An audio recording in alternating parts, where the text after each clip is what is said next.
And we are officially live. Hello to all you BC Wrestle Pod nerds out there. Welcome back to the NXT Losos, the sexiest NXT review show out there on the internet. My name is Mikey, and as always, I am joined by my good friend, my day one, the person that I cannot do this show without because I love him very dearly, is the Pleat Father himself, also known as El Blanquito, moving forward, thanks to our AAA show from yesterday. Yeah, I just got lazy. Didn't feel like freaking changing that. I was like, yeah, I'm going to leave that there. I am El Blanquito, el padre de plite. I don't know how to say the word plite in Spanish, but I will figure it out. We will figure it out. And we are here for another exciting post show about NXT, specifically the Tuesday, June 9th edition of the show. Lots of things happening. We got two new number one contenders. We have a new champion to talk about as well. And so before we get into the show, really quickly, we pretty much stream a good chunk of the week, and you can pick your favorite streaming site to see us, live, or you can check out our main YouTube channel for the edited video if you just want to fast forward through to important bits. We also have social medias at BC Wrestle Pod. You can pick whatever site you use the most, and you'll see our report cards and other fun stuff like that. On top of that, we also have merch available at our shop, bcwrestlepodshop.fourthwall.com.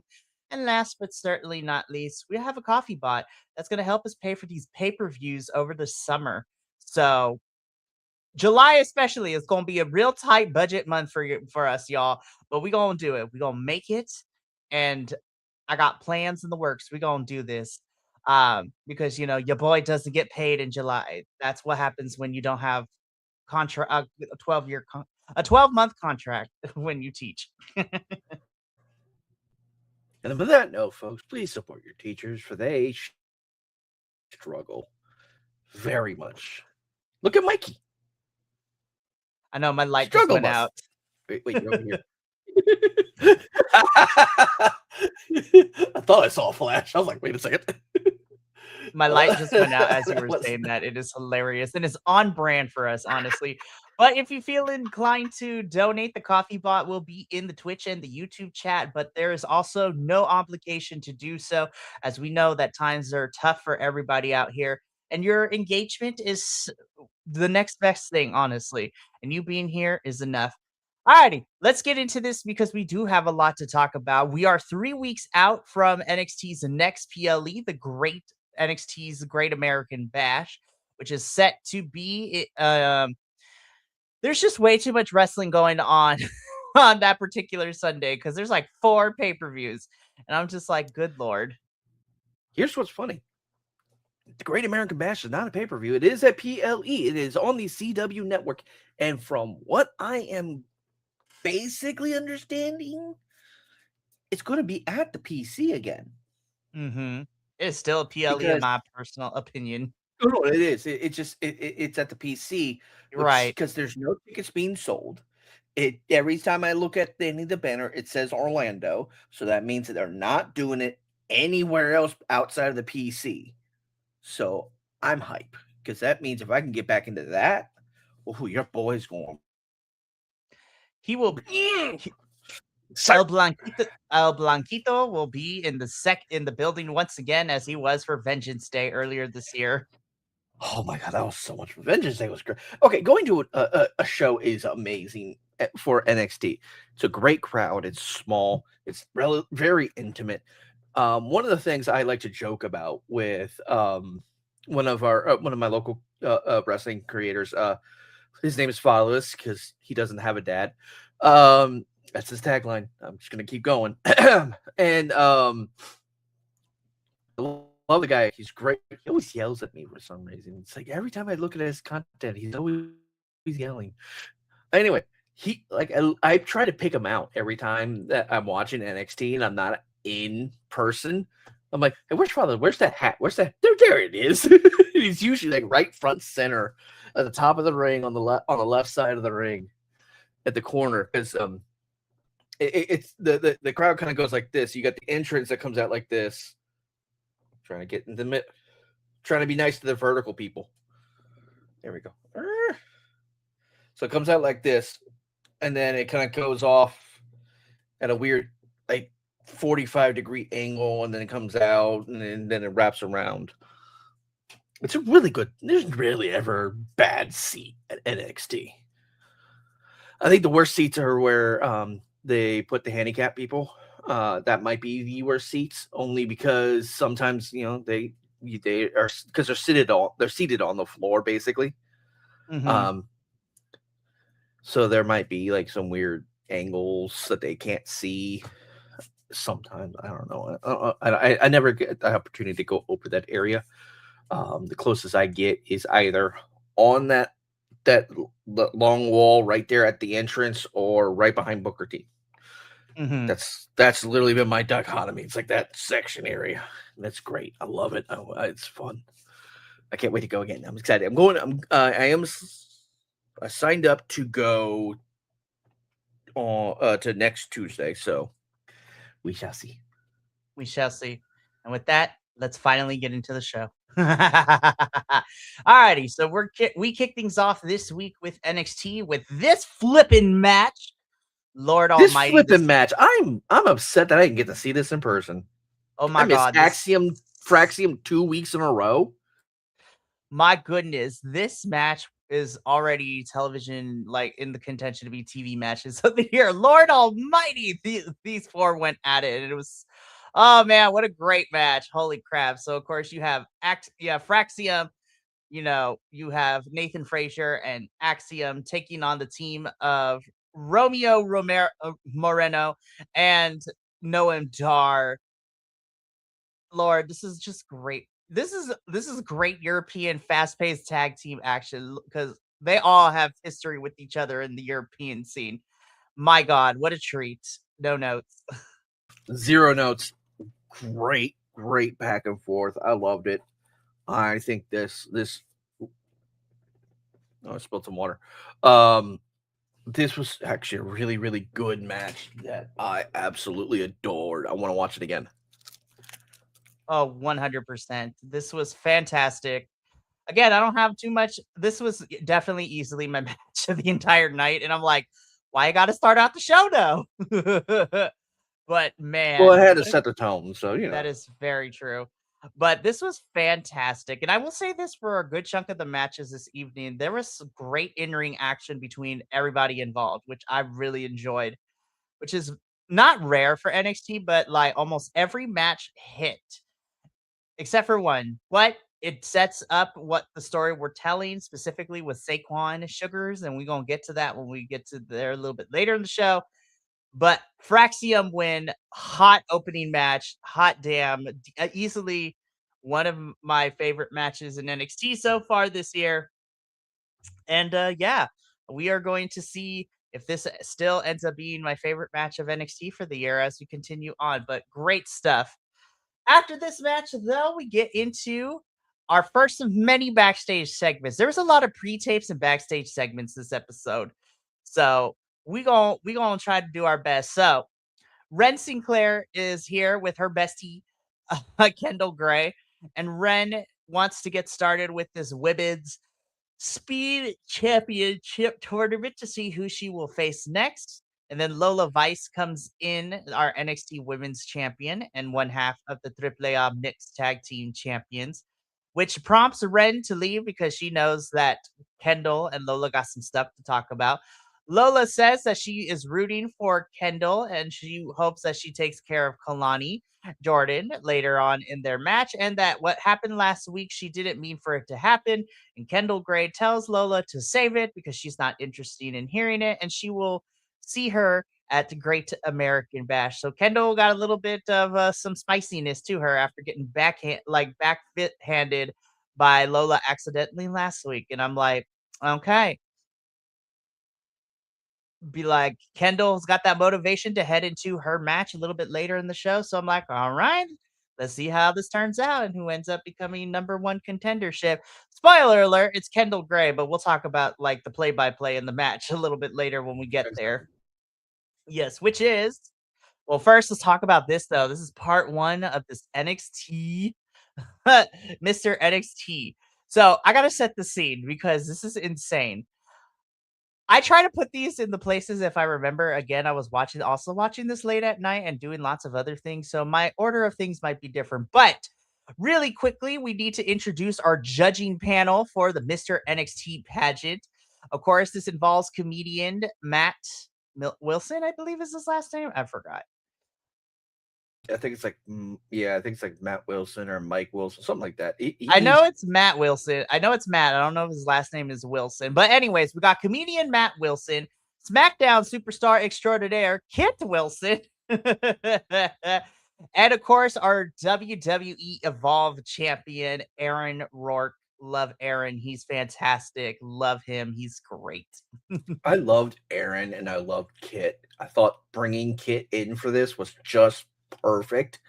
The only thing that you could have done was replace the Matt Comedian. Mike, whatever the comedian, is if they brought back Rico. Oh my gosh, that'd be amazing. I don't know if WWE would ever bring him No, they back. won't. They won't. Especially since Rico did a quick appearance for AEW, so that may have blacklisted him from WWE, which is petty, but whatever. That's fucking them. Oh my gosh. Sidebar. Go ahead.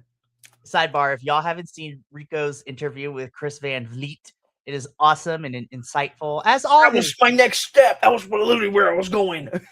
Chris Van Vliet's interviews are always great, but the one with Rico is great. And Rico, I love you even more now. It's just like, yeah, he wants to continue to wrestle and he's open to whoever wants to get him on there. I'm like, yes, Rico, we love you.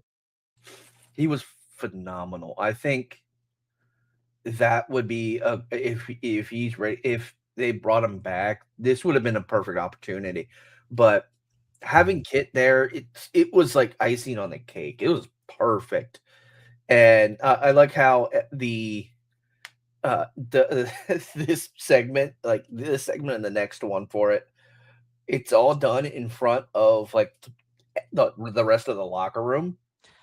Watching everybody's reactions, it was hilarious. One of my favorite reactions is Thea Hale and Wilhelm, because they're dating. She's like excited about it. He kind of just glances at her. It's like, sorry. I'm like, also, Hank and Tank were a hoot throughout this whole thing too. Dude, Hank and Tank, honk. Like, give me more of them. We love our belly bandits. Oh, the belly. Like, okay, so when it was last week, I think, when they were doing something. They were in the background of a segment. And I think it was Miss Parker and someone else. They were talking shit, and they were like, "Y'all ladies got some problems." Yeah, it was to each other. It was between Jada and then Callie Armstrong too, because Callie told Jada, "It's like, girl, you scared? Like, you ain't gonna fight Natty?" Like. Oh, but she did. We're wrong. We will talk about that when we get there. But to wrap this segment up, part one of the Mr. NXT pageant. First one was like the fashion, portion in which the judges went in favor of Tristan Angels. And then we will talk about part two here in a little bit. But right now, we get into our second match of the evening. This is the first of two number one contenders matches. This is for the NXT Championship number one contender spot. And this sees, of course, Naraku taking on He's Big, He's Bad, and He Will Body Slam Your Dad, Mason Rook. I will say, I didn't know how these two styles were going to interact. I really enjoyed this. And this was a lot of fun for sure. I think definitely these two are going to be surrounding the NXT title picture scene over the summer. Of course, like always, Mason Rook looks to have the match won. However, thanks to a distraction from Mr. Maxine Dupree, also known as Cam Hendricks, Cam causes the distraction for Mason, which allows Naraku to hit into the abyss, I believe is his finishing called. Yes. And he ends up becoming your new NXT championship number one contender. So Naraku is going to be moving on to Great American Bash to face Tony D'Angelo for the title. And it Hey, seems guess who's in chat? Guess who's in chat? Guess. It's Nick. Hi, Nick. Hi, Nick. Welcome, buddy. Thank you for always chiming in. We are just talking about our NXT Championship #1 contenders match and how Naraku, thanks to a distraction from Cam Hendricks, defeats Mason Rook and will be facing Tony D'Angelo at Great American Bash. So, lots of pay-per-views happening that particular Sunday. It's going to be nuts. It seems that we're going to be doing Mason Rook and Cam Hendricks for a little bit because I'm pretty sure Mason is not going to take that line down from Cam. I hope he brutalizes him. Does very, very mean things to him and shows him how badly he will body slam him and his dad. Oh, get him! I mean, he almost Get him, body slammed the Mason. boss. It's funny because that's fair. Ooh, let's take this point real quick. I'm shocked Tony D is still in NXT. To me, it means they have no idea what to do with him. I think they want to give him the NXT championship. That's true. I also think they want to give him an NXT championship run for a bit and then possibly move him on up. Yeah. Honestly, I thought that Tony D would be in the people that got called up, but then, but they took Soul, Ricky, Trick, Javon, Lash, Joe. Yeah. Julia. Which they like had him on for like 3 weeks and then poof. So but then again, it's all Logan Paul's fault. We should fire him for it because Logan Paul injured himself and now Joe Hendry's kind of stuck.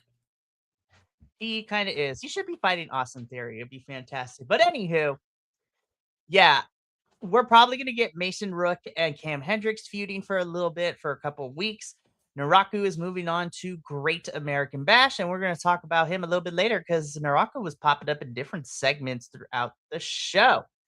Moving on from this match, though, we get into some backstage stuff because Tavion and Miles are still like beefing, but like also still kind of homies. And Tavion wants a shot at Miles's championship. And Miles Bourne's like, bet, I'll give you a championship shot. And then, of course, the unfortunately, this conversation was overheard by the Vanity Project folks, in which Jackson Drake says that, no, that's a shame. Tavion shouldn't get this. Jackson Drake should.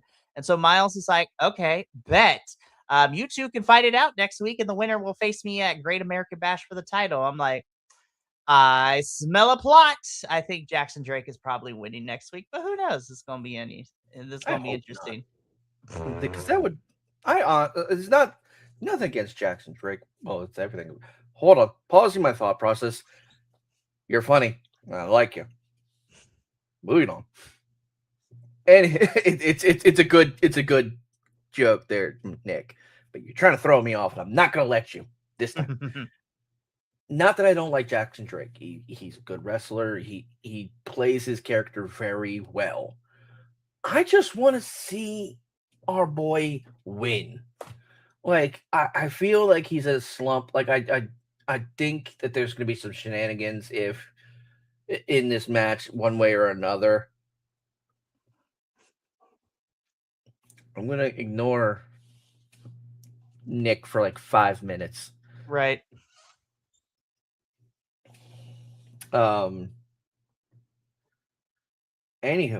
I want to see our boy just get some gold around his waist, or just get some traction, get some better looks. Like, he's been on the losing end for a while, and I just don't like it. I want him to crash out, granted, and turn heel. That will be great. But I also want him and Saquon Sugars to have fun. I feel like Tavion at this point is overdue for something, man. I think he's been here long enough, and I think he's proved himself to be capable. I just wish they let him get a championship opportunity and run with it. I ultimately hope that the end goal for Miles' championship run is him and Tavion, with Tavion beating Miles down the line for the title. Um, but Tavion is always playing second fiddle.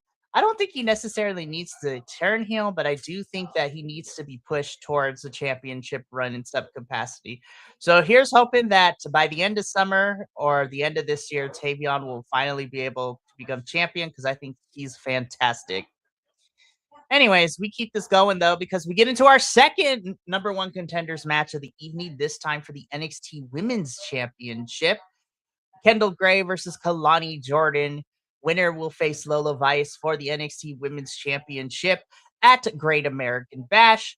Another solid match, man. I think these two have really good chemistry together. Despite my issues with Kalani's character, and also I know some people feel like Kendall is being pushed too fast, which I don't. I kind of see points, but I also don't agree. I think she's picked up on this business very fast and very well, and she's unique. So she is definitely a hot commodity. Um, but again, these two have really fun chemistry together. This was another solid match of throughout the night. Lots of great wrestling this episode, which I was really happy about for NXT this week. Really good stuff. Fantastic. Kendall would end up winning, and so she will be facing Lola Vice at Great American Bash for the NXT Women's Championship. So again, despite my issues with Kendall being pushed a little too fast and Kalani Jordan's character still trying to figure it out, I'm starting to come around to it. I just need a couple of, tuning when it comes to certain aspects of her character. But other than that, it's a very solid match, very good, and I highly recommend people go watch this. This is really good. This is very good. I enjoyed it a lot. Same with you. Kalani's character is abrasive, Hmm. and it is a little grating. I'm not happy with it. I understand what they're trying to do. I'm saying they're trying to put her on a pedestal. Um, I'm just hoping that they tone back the mean girls aspect of the character. This was a all in all great match. There was no outside interference. It went good. Um, I'm trying to think what else to say about this that we haven't already said, because I'm liking Kendall. I know that people want, as you said, I have a burp that's just stuck right here. There it goes. That's a little one. Anyway, it's like every time I would get to my crescendo and start to move forward, I go, nope, no. Anywho, I disagree because on that premise, because the thing with Kendall is she's been around for a while. She started out over in Evolve. If I remember right, she started in LFG as well. I keep forgetting who's LFG, who's not, until they say it. Hmm. She's been the Evolve champ. She came over to NXT. She vacated the Evolve championship. She's already been a champ. She's pretty much been working really well since coming to NXT, and she's been here for a handful of months, and she's going for that title now. And that makes a good bit of sense. She's just continuing on the train towards a championship, where you can argue with some people like that, like Naraku and Mason Rook, who and Cam Hendricks are right there, who've just been here for maybe like month or two at the most, and Hmm. now they're getting championship spots at least, and it's like it kind of makes scratch your head. Now I won't say these guys don't deserve it, because fucking Mason Rook's amazing, and Naraku, dude, fucking phenomenal, man. That guy fucking works. But it's still a situation of, it's like, okay, you look at how long this person's been with this company, and you look at the accolades they've already gotten. Kendall is great. She definitely deserves this chance. and it also helps with the fact that there was the accidental elbow to the Mm-hmm. face Right. with Lola. Even though Lola's like, "Hey man, I'm sorry that I wasn't trying to hit you." That's and then there's some contention there. It's like it was funny. I was listening to commentary about that, and Booker's like, "Oh, she shouldn't have apologized. She's a champion. You don't need to be blah blah blah." Well, if you do something by accident, you hit someone that you ain't supposed to, that you weren't even aiming for, it just happens. Yeah, of course you're gonna apologize. You're gonna be a human being Mm-hmm. about it. Show some empathy and camaraderie with your fellow wrestler, Right. especially if you're pulling for them to fight against. But yeah, this was a great match. I look forward to Great American Bash when I see Kendall and Lola go at it. It's gonna be grand. Right. And I think to kind of finalize, this segment too, is that I do love Kendall, and I think she's fantastic. I just hoping as the summer goes on, though, we will expand the women's field a little bit because right now it's Kendall, Kalani, and Lola. Right now, we just finished with Izzy because Izzy is now being a part of the speed tournament. Um, Coming up here soon. But I would like to see some of the other girls that we have just moved on over from Evolve. Like I want to see more of Layla Diggs. Where is Callie Armstrong? Our first and longest reigning Evolve Women's Champion. Like I know she just got there, but I'm like I want to see more from Callie. Thea Hale should be back on my television sometime soon. Like I don't know what's going on there. I just want the women's field to be expanded, and hopefully, when we get to our main event, now that we have a new champion, hopefully that will give some of the other women a chance to go up against our new champ and NXT Women's North American champion, and kind of get more stories going on. But fantastic match. We move on from this though because we get into part 2 of the Mr. NXT pageant. This is the talent portion in which Shiloh Hill transcends and takes the final form and just knocks it out of the park. Tristan Angels is just looking like Boo Boo the Fool over here. And Like he is. Shiloh Hill wins round 2, the talent portion. And Shiloh, you are a talented man. That was great He's stuff. phenomenal to say the least. This man, I'm impressed. Like fully impressed by everything this guy's doing. Um, just kudos. Bring it on. Keep doing. 100%. So let's keep this rolling though, because we get into a backstage segment in which Tony D'Angelo is interviewed about Naraku being the one to face him at Great American Bash. Tony D'Angelo don't care who it is. He gonna win and retain the championship.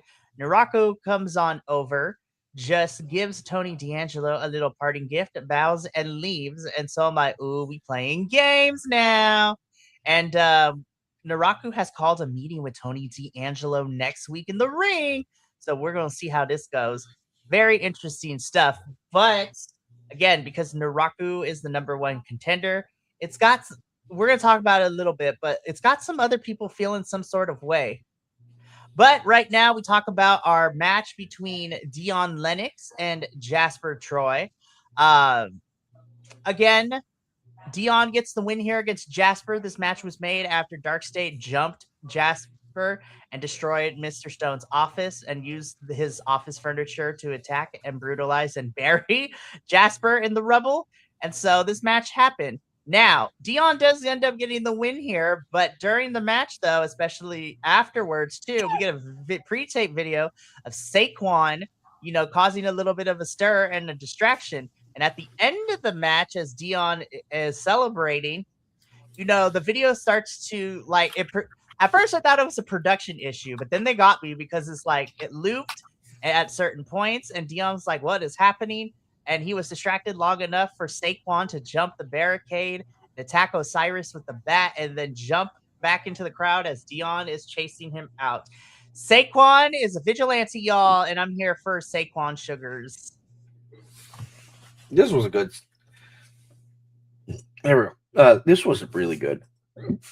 God damn it! Now I got the hiccups. Hold your breath until you can't. All right. So Anyway, the match was actually good. I actually enjoyed the match itself. It showed off. Oh God, I forgot his name already. He's Jasper, Dion. Not yeah, Jasper Troy. Jasper Troy. Sorry, my brain is. Babyface Jasper is kind of cool, and I'm here for a kind of babyface Jasper. I want him and what's his name? We'll see him later on in the episode. Go at it. Like, Again? Keanu? yeah. Did they already fight? Yeah, they fought. Remember when Oh, Keanu no. interrupted Booker T's hometown celebration and we got that whole match? I wouldn't mind them squaring up again because I thought that was a really good match between those two. I think those two are they're phenomenal athletes. They're phenomenal physiques. Two big dudes, as Of course, and then the added bonus to be like, yes, Black Excellence, let's go. of course, fucking amazing guys, talented athletes, good with their characters, good with their character development. They're very technical, very knowledgeable, and I'm enjoying everything that they're doing in the ring, and I want them to continue to do better, and I hope they get more chances. Anyway, moving forward. But yeah, Saquon the Vigilante, y'all. I'm here for it. So after this, though, Ms. Parker don't take no shit because she jumped Natty at the dungeon and attacked her and challenges Natty to a match next week. And Natty's like, okay, girl, I'm going to give this to you, but be prepared for what you asked for. But yeah, Ms. Jada Parker ambushed and jumped Natty in the dungeon, which was insane to watch. So this is going to be an interesting match tomorrow on next week. So that's going to be fun. So after this little video, though, we do get into our final segment of the Mr. NXT pageant, in which Shiloh and Tristan Angels give their part 3, which is the final speeches, and then the voting happens. And your 2026 Mr. NXT pageant winner is Shiloh Hill. Shiloh gets a really neat sash. Tristan Angels is a sore loser and attacks Shiloh and takes it. So it seems this is the official kickoff to a Tristan Angels Shiloh Hill in-ring feud, which I'm here for. It's great because, and as the most important thing was pointed out, Tristan Angels is toxic. As said by Kid, I love that. That was my favorite part. I was waiting for it to happen. I'm like, come on, give me the toxic. Give it to me. I want it. Toxic. Like, great stuff. But yeah, Shiloh is your 2026 Mr. NXT pageant winner.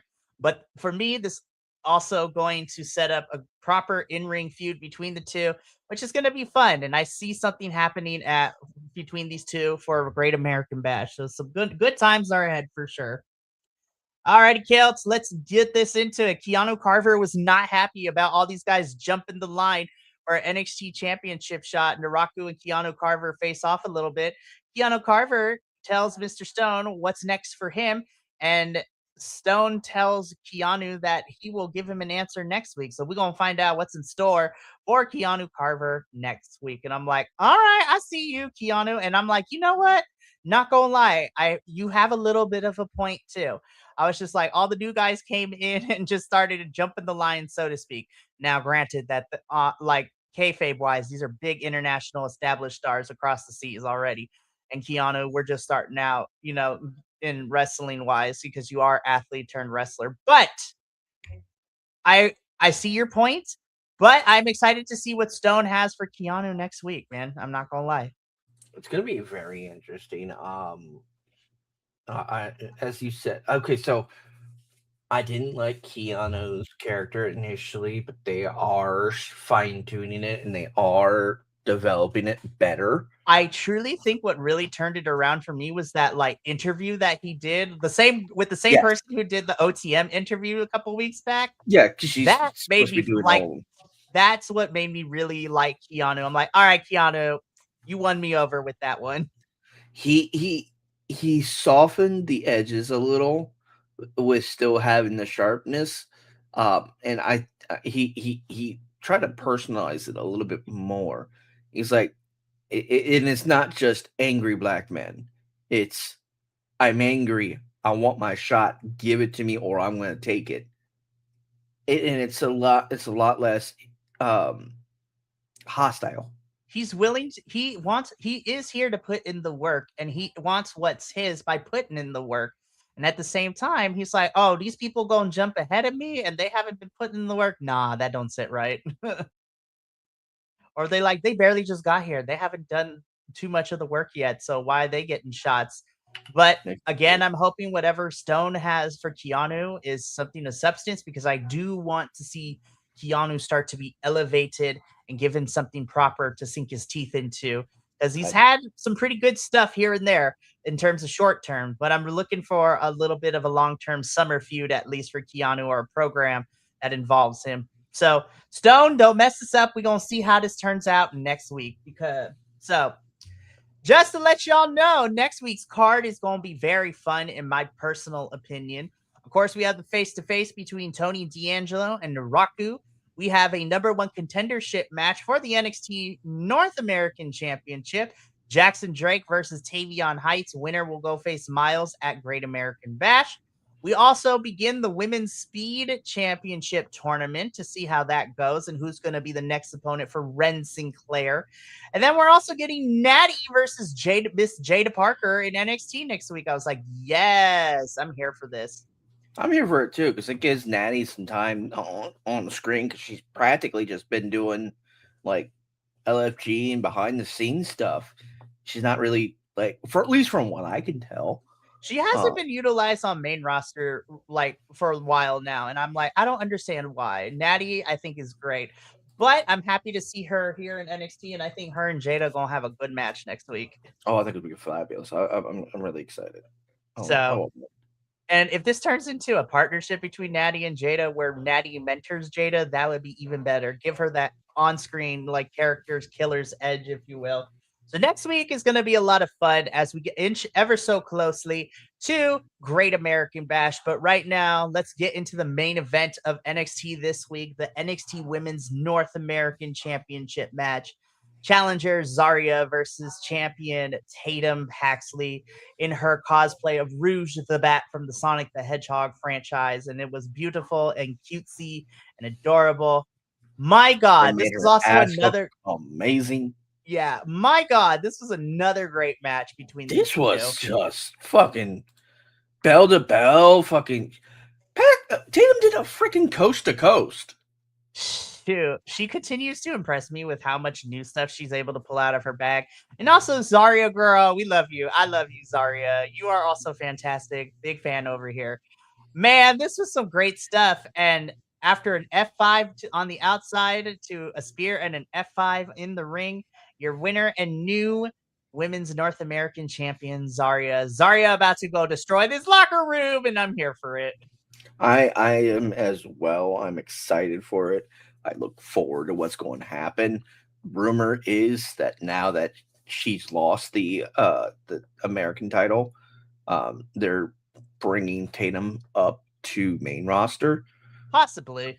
Which the other option is that she's going to take some time off and then come back. Which either option I am okay with, because I think Tatum has been on everywhere, NXT television, social media stuff. Like, homegirl has done a lot. She is amazing. I love every moment. I get to hang out. Not hang out, but I get to see her in action, doing stuff, having a good time. It's phenomenal. Mm-hmm. I'm loving every second of it, and I'm looking forward to her future. 100%. And I'm looking forward to seeing how Zarya's championship run goes, because she's going to dominate and decimate, and I'm here for it. It's going to be good. Anyways, that is our NXT show for the week. This was a really good in-ring episode, so I highly recommend all the matches. And this was just a fun episode of NXT. And I'm excited to see what next week brings. But before we sign off for the evening, we do have a rest of the week to go. We got 3 more shows happening this week. First, tomorrow night at 6 p.m. Pacific, 9 p.m. Eastern, Benny and I will be here to talk about some Mystery Wrestling 26, which involves a Sasquatch in a cage match. We have the Invisible and Visible Man taking on Stu Grayson and the No Nonsense crew. And Junior Benito, you could have won the match, but you literally had to clack them cheeks. See what we mean tomorrow evening. Uh, I will explain to you. It is not No, no, figurative. no. Do not explain. This is gonna have to make me go back and watch because as I love mystery because they do stupid shit like this. It is phenomenal. And I'm like, I can't. I'm gonna if I have time, either today, tomorrow, or the rest of my week, I'm going to watch so that way I can get caught Oh, up on please that. do. I sent the link in the Mystery Wrestling text thread, so it's like there for you to watch at your given leisure, my liege. But that is going to be the first thing that's tomorrow evening, and then at 7:30 p.m. Pacific, 10:30 p.m. Eastern, I will be here once again to rock out another solo progress wrestling review, and I will be talking chapter 195, Wonder Brawl 2, in which we saw lots of good matches, women killing it, men killing it, Simon Miller having a great match as well, and also new tag team champions. So I'm excited to talk about that. And then Friday, we wrap up the week with our TNA post show. So it's going to be a fun time heading into the weekend. But that is going to be it for us here tonight at NXT Losos. But I will be back later on in about an hour or two to talk some CMLL, and we're doing a double feature. So we're going to have a good time. But from all of us here at BC Wrestle Pod to you at home, remember, take care of yourself, love one another, stay biconic, and more importantly than anything, you always deserve to finish your story. We'll catch you later tonight for some CMLL action. But until then, sayonara, adios, and until next time, peace.